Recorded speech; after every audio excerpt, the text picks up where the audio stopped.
आज हम मौजूद है सिरसा जिले के अरनियावाड़ी गांव में और यहाँ पे कुछ हमारे आज़ाद भारत आंदोलन के साथी इकट्ठे हुए हैं। इनकी प्रेस कॉन्फ्रेंस है तो जानते हैं इनसे कि इनका क्या कहना है। तो सबसे पहले सर अपना परिचय दीजिए। मैं डॉक्टर दीपक राठी, आज़ाद भारत आंदोलन। तो आज आप जो ये प्रेस कॉन्फ्रेंस कर रहे हैं इसका मेन उद्देश्य क्या है?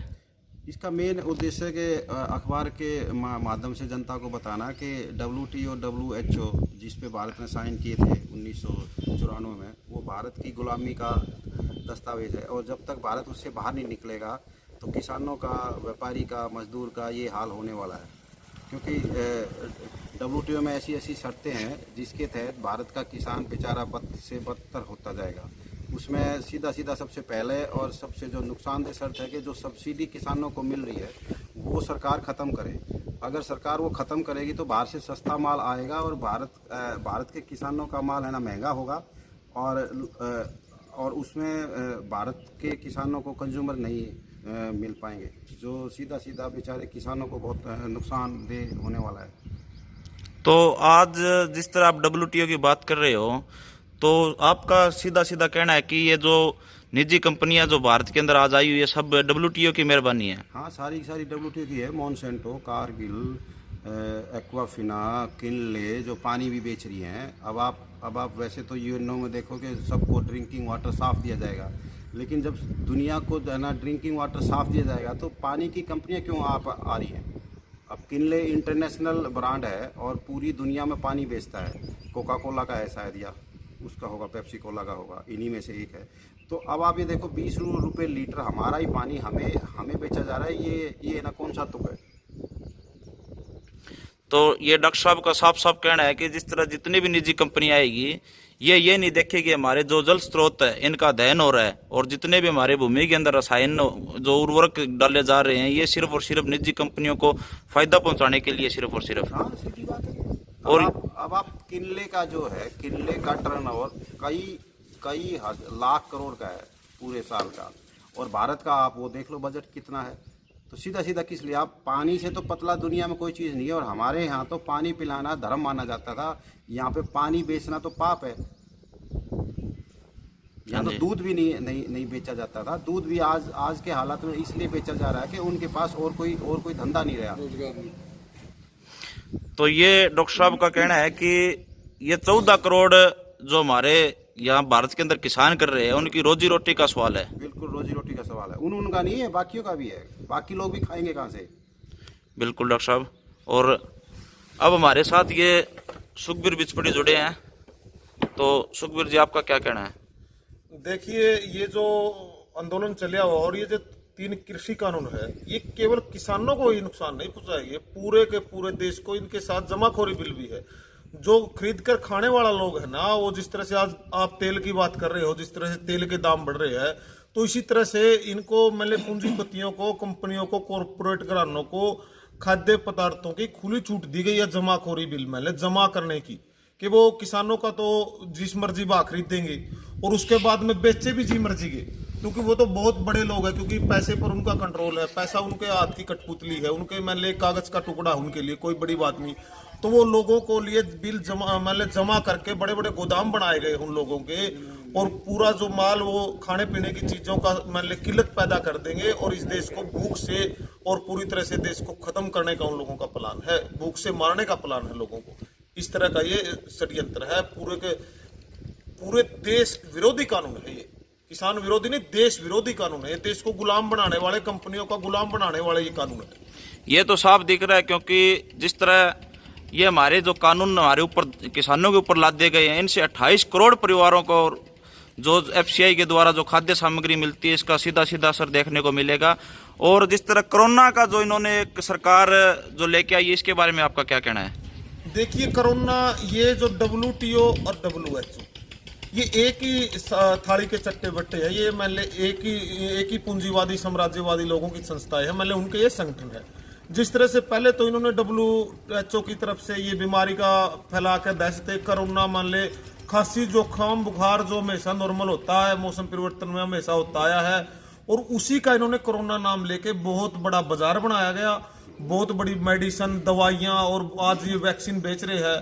तो आज पिछला जो बजट था ना सरकार का, तो ये लोग कह रहे कि वैक्सीन फ्री में दे रहे, फ्री में नहीं दे रहे। पिछले बजट में 35,000 करोड़ रुपए का घोटाला कर दिया इन लोगों ने। 35,000 करोड़ रुपए का बजट बनाया गया कि हमने कोरोना पर 35,000 करोड़ रुपए खर्च कर दिए हैं। तो डॉक्टर साहब, ये आप जो आजाद भारत आंदोलन का अगला स्टेप क्या होगा? अगला स्टेप ये रहेगा कि हम लोगों को एक तो हम चाहेंगे कि चुनाव का बहिष्कार करें, सरकार के साथ हम असहयोग आंदोलन की शुरुआत करें जो महात्मा गांधी ने शुरू किया था, क्योंकि अब 7 महीने से ज़्यादा हो गए, 8 महीने होने वाले हैं और सरकार पे कोई जू नहीं रेंग रही कि ये कानून वापस क्या ले, बात भी नहीं हो रही। अब तो बात भी नहीं हो रही और मेरे हिसाब से अब सरकार ने किसानों ने सरकार से बात भी नहीं करनी चाहिए और इसमें अपने इस आंदोलन में और नई बातें जोड़नी चाहिए। और उसमें एक सबसे बड़ी जो हम बात कर रहे हैं WTO WHO से बाहर निकलने की, उसमें बात जोड़नी चाहिए।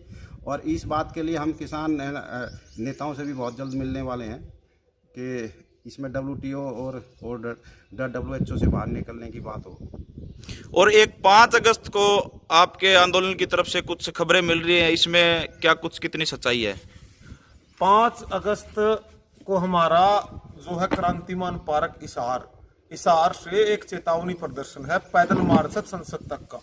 ये सरकार को ये चेतावनी है WTO, WHO, IMF, world bank की जो गुलाम सरकार है, जिसकी वो गुलामी कर रही है कॉरपोरेट घरानों की, पूंजीपति साम्राज्यवादी लोगों की, उनके खिलाफ, इस सरकार के खिलाफ हमारा चेतावनी प्रदर्शन है कि इन पूंजीपति और साम्राज्यवादी लोगों से को बोलकर इस देश की और इस जनता की बात सुनी जाए और इस देश और जनता के हित में कानून बनाए जाए, न कि पूंजीपति और साम्राज्यवादी लोगों के हक में। और एक हमारे साथ ये अरनियाली गांव से ही साथी जोड़े अशोक जी। तो अशोक जी, आपका क्या कहना है, जो किसान आंदोलन चल रहा है और चुनाव भी नजदीक आ रहे हैं, सरकार ने घोषणा भी करी थी कि हम चुनाव जल्दी करवाएंगे, तो इन दोनों विषयों के बारे में आपका क्या कहना है? मेरा नाम अशोक बराबर है, गांव अरनियावाली सिरसा से। चुनाव के बारे में मेरा साफ साफ कहना है कि जब तक जनता सोती रहेगी तो ये लुटेरे नेता जनता को लूटते रहेंगे। जैसे हम लोग खेती करते हैं, पशुओं की, जानवरों की रखवाली करते हैं, अगर खेत को सुनना छोड़ दें तो खेत को वो जानवर खा जाते हैं। इसी प्रकार हम इन लुटेरे नेताओं के भरोसे देश को छोड़कर सो रहे हैं और ये लुटेरे नेता केवल चुनाव के अंदर 2-3 महीने गांव में जनता के बीच में आते हैं और 5 साल तक इसको लूटते हैं। हम खेत के अंदर एक सीरी 1 साल के लिए रखते हैं, उससे पूरा साल काम लेते हैं और उससे पाई का हिसाब लेते हैं। और इन नेताओं को हम जो बनाते हैं, ये लाखों करोड़ रुपए हर महीने का कमाते हैं। 5-6 लाख रुपए तो तनख्वाह होती है इनकी, जो हमारे वोट के कारण ही इनको तनख्वाह मिलती है। लेकिन हम इनसे कभी भी गांव में आते हैं तो हिसाब नहीं मांगते भी आपको इतनी तनख्वाह हमने दिलवाई है, वोट देकर दिलवाई है, और इसके अलावा तुमने कितना देश का पैसा लूटा है और कितना हमारे देश के लिए तुमने काम किया है। जब तक जनता इनसे ये हिसाब नहीं पूछेगी तब तक ये देश ऐसे ही लूटता रहेगा, क्योंकि जितनी बाहरी पूंजीपति कंपनियां हैं, पूंजीपति लोग हैं, उनसे भी ये नेता लोग पैसे लेते हैं। और किसानों के खिलाफ जो काले कानून है, अडानी अंबानी जैसे लोग, उनसे भी ये पैसा लेकर काले कानून किसानों के खिलाफ बनाते हैं। पहली बात तो ये जनता के वोटों से MLA MP बनते हैं और वोटों से ही इनको सरकारी नौकरी मिलती है। हमारी गलती ये है कि हम नेताओं को नेता और चौधरी साहब मानने लगते हैं। ये लोग हम जो सरकारी तनख्वाह जो भी लेता है, किसने जो सरकारी तनख्वाह जो भी लेता है वो जनता का नौकर है। और नौकर से जब तक जनता हिसाब मांगना नहीं सीखेगी तब तक इस देश का भला नहीं हो सकता। हमारी टैक्स के पैसे से सरकार में जो जाता है, उसी पैसे से इन नेताओं को, मंत्रियों को, बड़े बड़े अफसरों को, लाल फीताशाही को तनख्वाह मिलती है। तो हमारी ये जनता की नौकरी करने की बजाय हमारे ऊपर चौधर करते हैं, दादागिरी करते हैं, गुंडागर्दी करते हैं, और पूरा का पूरा बजट जो जाता है टैक्स का पैसा सरकार में, उसका बहुत बड़ा पैसा ये नेता लोग खा लेते हैं। तो आपके सिरसा जिले में जितने भी गांव हैं, उन गांव को आप चुनाव को लेकर के आप उनको, गांव वालों को क्या कहना चाहेंगे? मैं गांव वालों को यही कहना चाहूंगा, जो भी हर गांव में एक कमेटी बननी चाहिए कि जो भी नेता आपके गांव में आए उसको मंदिर में खड़ा करके ये पूछो कि आपने राजनीति में आने के बाद देश से कितना पैसा लूटा है। अगर लूटा है तो हम आपको वोट नहीं देंगे। नहीं लूटा है तो आप मंदिर में खड़ा होकर शपथ खाएं। जब तभी जाकर इस देश में राजनीति शुद्धिकरण होगा। और जब तक राजनीति शुद्धिकरण नहीं होगा, ये देश की जब हम चाबी ही चोर को दे देंगे तिजोरी की और हम बाहर बैठे रहेंगे, तो चोर ने तो चोरी करनी है। तो आप चुनाव के बहिष्कार के बारे में क्या कहना चाहेंगे? ये जो सरपंची और जो पंचायती चुनाव आ रहे हैं, इनका बहिष्कार होना चाहिए या नहीं होना चाहिए? बहिष्कार यही कहना चाहता हूं भी जो भी उम्मीदवार अगर ईमानदार है तो उसको चुनाव में सपोर्ट करो, अगर वो सर्वसम्मति से बनाओ। और जो चुनाव में दारू पैसा बांटता है वो ऐसे प्रतिनिधि का बहिष्कार करो। अगर जब तक ईमानदार उम्मीदवार नहीं आते हैं राजनीति में, तब तक वोट का जो काम है वो बंद होना चाहिए। तो ये हमारे साथ अशोक जी थे। इन्होंने साफ साफ कहा है कि जिस तरह जो भी नेता, जितने आज तक घोटाले हुए ऐसे नेताओं को बाहर होना चाहिए और चुनाव है जो साफ नीति से होना चाहिए। और एक सवाल और है डॉक्टर साहब कि जिस तरह WTO के बारे में आपने कहा, तो क्या आने वाले समय में आपके जो आंदोलन से ये आप कितना सोचते हैं कि अगर आप लोगों को कितनी बात अपनी समझा सकेंगे WTO के बारे में? WTO में अभी भी हमारा काम तो राजीव भाई ने बहुत सा पहले से किया हुआ है। हमने सिर्फ राजीव भाई के काम को थोड़ा आगे बढ़ाना है। आज हमें सिर्फ WTO के बारे में थोड़ी सी शुरुआत करनी है। जनता तो तैयार बैठी है, क्योंकि जनता ने हालात देख लिया। जनता जो बेचारा सबसे ज़्यादा लेबर करने वाला, आज के दिन श्रम सबसे ज़्यादा भारत में ही कमा रहा है, तो ऐसा कौन सा नियम सरकार बना रही है कि हमारा डॉलर, मतलब हमारा रुपया तो महंगा है और रुपया तो सस्ता है और डॉलर महंगा है। क्या हमने लेबर नहीं किया? क्या हमने पसीना नहीं बहाया क्या? जबकि यूरोप में और अमेरिका में तो आधा साल तो कोई काम ही नहीं होता, हम तो पूरे साल काम करते हैं खेत में। तो ये धीरे धीरे जनता को जब समझ में आएगा तो जनता उठ खड़ी होगी। और ये किसान आंदोलन से ही हम इस मामले को आगे लेके जाएंगे, ये हमारा पूर्ण विश्वास है।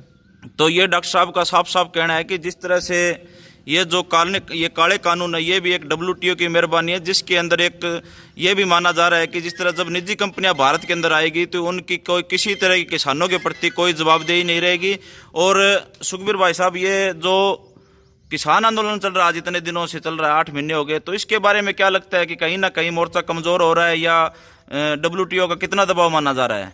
देखिए, सरकार पूरी तरह से पूंजीपतियों के नीचे दब चुकी है, WTO के नीचे दब चुकी है। और जिस तरह से बिल गेट्स का हम बार बार जिक्र करते हैं, बिल गेट्स ने इन लोगों को पूरी तरह से गुलाम बना लिया है। बिल गेट्स भी है और भी पूंजीवादी साम्राज्यवादी लोग, जिस तरह रोथस्चिल्ड है, रॉकफेलर है, ये उनके कब्जे में देश चला गया है।